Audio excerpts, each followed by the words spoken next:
Seguimos acá ya listos para nuestro segundo tema y como usted sabe, ayer el Gobierno de la República convocó a un diálogo nacional con el objeto de construir un modelo básico de consulta con los pueblos indígenas, algo que ya ha causado algunas reacciones. Para conocer esto, en qué consiste y además qué opiniones están generándose alrededor de la propuesta, nos acompañan en esta oportunidad el licenciado Martín Sacalchot, quien es asesor en asuntos indígenas del Ministerio de Trabajo y Previsión Social, y también el licenciado Juan Castro, quien es miembro de la Asociación de Abogados Mayas. Bienvenidos. Paola. Buenas noches. Quisiera que usted nos explicara muy brevemente, muy resumidamente, este diálogo al que se ha convocado ayer. ¿Qué es lo que busca con respecto a las consultas populares? Sí. Bueno, en efecto es el cumplimiento de algo que ha estado pendiente por parte del Estado y es colocar en la mesa el tema de la consulta, el tema del convenio 169. Han habido distintas formas de abordar este instrumento, pero hacía falta colocar en común los sentimientos, los puntos de vista que surgen tanto por parte de los pueblos indígenas, por parte de las autoridades gubernamentales y por parte del empresariado, fundamentalmente. Entonces, ese sentimiento común es lo que se quiere que por lo menos estuviera en la mesa, ¿verdad? ¿Y por qué lo lidera el Ministerio de Trabajo, licenciado? El Ministerio está vinculado en virtud del convenio 169, que es un instrumento de la OIT, y el Ministerio de Trabajo es el órgano de control de ese cumplimiento, del cumplimiento de este instrumento. Eso es lo que hace que se vincule con el Ministerio. Don Juan Castro, ya veíamos que desde hoy el Consejo de Pueblos Mayas en Huehuetenango se pronunciaba molesto por esta convocatoria. Ellos están en desacuerdo con que se llame a que se discuta algo que a su parecer ya está muy claro, y es que las consultas populares están a cargo de las poblaciones indígenas y que piden que se les tome en cuenta para proyectos de distinta índole. ¿Usted cómo recibe esta convocatoria? Bien, en principio creo que podría haber buena fe de parte del Ministerio Público del Ministerio de Trabajo de saldar una deuda que ya a partir del 96 tiene el Estado, de realizar las consultas de buena fe, que deben ser previas, libres e informadas a pueblos indígenas como un mecanismo de participación sobre cualquier medida administrativa o legislativa que afecte sus intereses en los territorios. El Estado hasta ahora no ha realizado ninguna consulta y ante la omisión del Estado, los pueblos empezaron a tener sus propios mecanismos de consulta de buena fe, y entonces hay más de 80 que se han desarrollado a nivel nacional y ya se han pronunciado como en un acto político ante la falta de pregunta del Estado. Ellos se han pronunciado, incluso el relator de pueblos indígenas, James Anaya, ya ha dicho que ese es un parámetro ya, o es un termómetro para entender qué es lo que sienten los pueblos frente a los modelos económicos que se están imponiendo en los territorios. Entonces, ciertamente va a haber muchas reacciones. Hay mucha desconfianza. Sobre todo por las decisiones que ya se han adoptado. Es que la consulta es previa. De estos procesos y de aquí consulta. hay más de 350 licencias otorgadas y ninguna ha sido consultada por parte del Estado. ¿Licencias de? Licencias de explotación minera, licencias hidroeléctricas, entre otras actividades extractivas en las comunidades. Y entonces, el convenio 169 en su artículo 6 es claro en decir que la consulta debe ser libre, informada y previa. Pero aquí ya están operando muchas de las empresas, entonces eso ya generó un clima de desconfianza, de reacciones, de posiciones encontradas, que debe del Estado encontrar el mecanismo de primero generar confianza.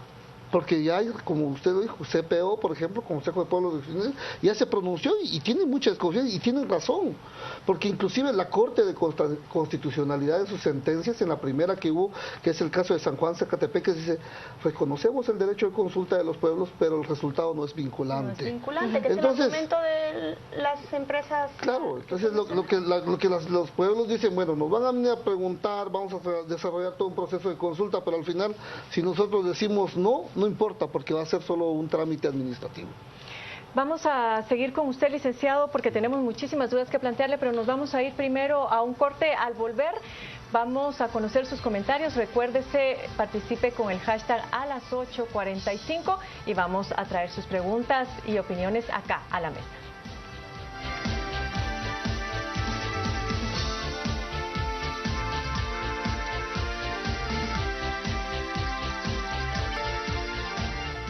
Seguimos conversando sobre este diálogo convocado por el gobierno para regular los procesos de consulta previa a los pueblos indígenas y vamos ahora a conocer sus comentarios. Rocío.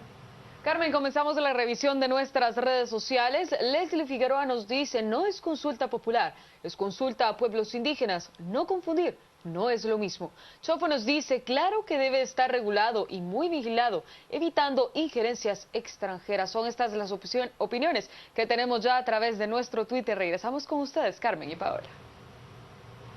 Gracias, Rocío, a usted también por su participación. Y quiero preguntarle yo, licenciado, ya la Ley de Consejos de Desarrollo en su artículo 26 mencionaba en lo que se emite la ley que regule la consulta. Ya se hablaba de que se iba a emitir una ley. En el gobierno anterior se había mencionado incluso que fuera la ley de minería la que incluyera temas sensibles como quién convoca, quién participa, en qué momento, cómo, si son vinculantes o no. Pero ninguno de estos intentos ha cuajado. Ahora, ¿ustedes pretenden que este proceso de diálogo sí lleve finalmente algún resultado? Pues para llegar a esto hicimos distintas lecturas. Primero, lo que se ha hecho desde el Congreso de la República en el año 2007 y 2009, en el que surgen dos iniciativas de ley para abordar el tema. Y luego hicimos una revisión de un conjunto de sentencias de la Corte, de cómo viene reconociendo, viene desarrollando con mayor propiedad su concepto sobre el reconocimiento de la consulta a los pueblos indígenas. Y encontramos, por ejemplo, que de 10 sentencias, 8 piden que el Congreso apruebe una ley, apruebe una normativa, pero el Congreso desde el 2009 no ha tocado el tema. No ha habido ni iniciativas. Y no, Sí hay. 2 iniciativas hay en el Congreso, el último fue 2009. Pero también hicimos un recorrido sobre las consultas propias que han hecho las propias comunidades y encontramos 87 consultas. Entonces, todas estas, algunas son bastante generales, en el que se declara no queremos X o Y proyecto en nuestra comunidad, y otras son bastante específicas, en el sentido de que hay un proyecto determinado y las comunidades han tomado una decisión sobre eso, ¿verdad? Entonces, también reflexionábamos sobre las 2 iniciativas del Ejecutivo, un proyecto de reglamento en el 2011, en el que se quejaron los pueblos indígenas por el procedimiento y la Corte de Constitucionalidad amparó a los pueblos y demanda de que el Estado reconduzca el proceso. No está diciendo que no haga nada, sino debe hacerlo con responsabilidad y bajo reglas claras de participación. Ese tema, reglas claras, licenciado, ¿usted no cree que eso también sería una garantía para evitar comentarios como que las consultas son manipuladas, que son financiadas por entes internacionales, por organismos internacionales, etcétera? ¿No sería también una garantía? Sí, bueno, ¿cómo hacer que el convenio 169 sea una norma internacional incorporada en nuestra legislación, porque así lo ha dicho la Corte de Constitucionalidad, que forma parte del bloque de constitucionalidad? ¿Cómo hacemos para implementarla? Y esa ha sido como una de las preguntas. Entonces lo que se plantea es, para implementar el convenio 169 necesitamos un reglamento. Sin embargo, cuando estamos hablando de derechos humanos existen principios, y uno de los principios de los convenios internacionales es que son autoejecutables. Y aquí a mí me parece que el gobierno o el Estado como tal, para verlo en ese sentido como estructura, debe ponerse de acuerdo.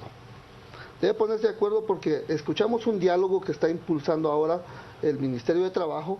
Sin embargo, hay una orden de la Corte de Constitucionalidad en el caso de la Vega 1 y Vega 2 en el territorio de Ixil, de Nevaj, donde se le da el plazo de 6 meses al Ministerio de Energía y Minas para que desarrolle la consulta, ¿sí?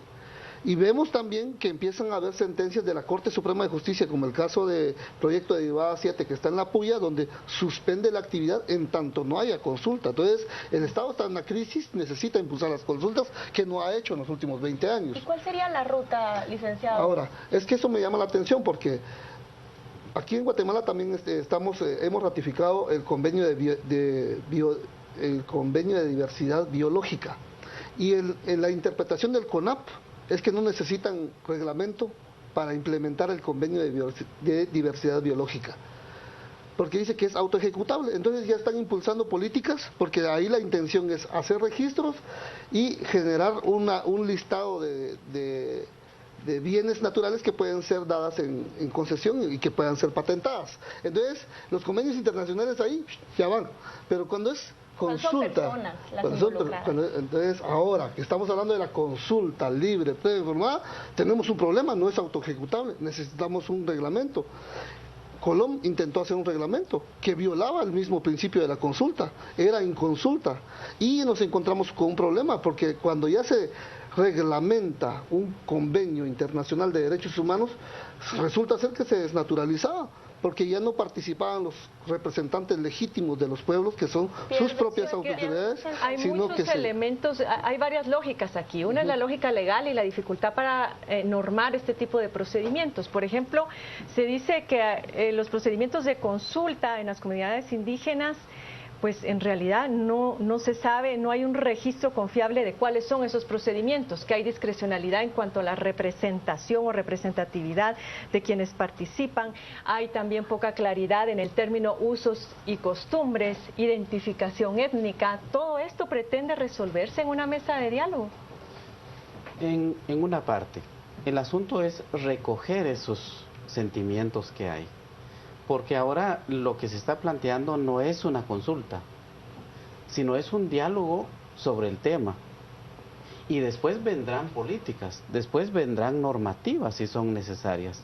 Pero primero es fundamental juntar las palabras que hay del sector privado, de los pueblos indígenas y del Estado mismo. Por el caos que ha planteado Así es. Entonces no se está proponiendo a la sociedad un nuevo mecanismo de consulta. No estamos en eso. No es la idea de este diálogo. Por eso es importante que también exista una alineación de los poderes del Estado, incluso de los órganos de las Cortes, por ejemplo, porque han habido distintas formas de resolver que incluso para la misma sociedad no es garantista. Sin embargo, cuando las Cortes han acordado una consulta, hasta ahora como 7, esas se están cumpliendo. De 87. Una sentencia. No, eso es aparte. Okay. 87 hechas por los propios pueblos. Pero las Cortes de Guatemala han resuelto y tienen un conjunto de procesos legales de la justiciabilidad de los derechos. Es decir, a falta de un buen cumplimiento, las comunidades usan los mecanismos legales. Entonces, esas sentencias se están cumpliendo. Esos tienen métodos distintos y bastante participativos, hasta donde nos consta. Ahora, el caso de Nevaj y el caso de San Juan Cotzal. Para cerrar, licenciado, hay algo que usted lo dijo en su introducción y es la confianza. Se mencionaba hace un momento que el Consejo de Pueblos Mayas se manifestó en contra, incluso calificó esta propuesta como una maniobra racista. ¿Ese es el sentimiento por parte de los pueblos indígenas o el pulso que usted ha tomado? ¿Qué le dice? Sí, lo que pasa es que en los territorios donde ya se está implementando proyectos extractivos ha habido una resistencia de los pueblos porque no ha habido ese diálogo. Y la respuesta que han encontrado del Estado es persecución a las autoridades. Hay autoridades que están presas en este momento porque pues ha generado un clima de ingobernabilidad y la imposición de un modelo económico que agrede la forma de vida de pueblos indígenas. Y hay que tomar en consideración que la consulta no es un tema ajeno a la forma de vida de pueblos indígenas. Siempre ha estado ahí. Las asambleas comunitarias siempre están basadas en principios que contemplan la consulta.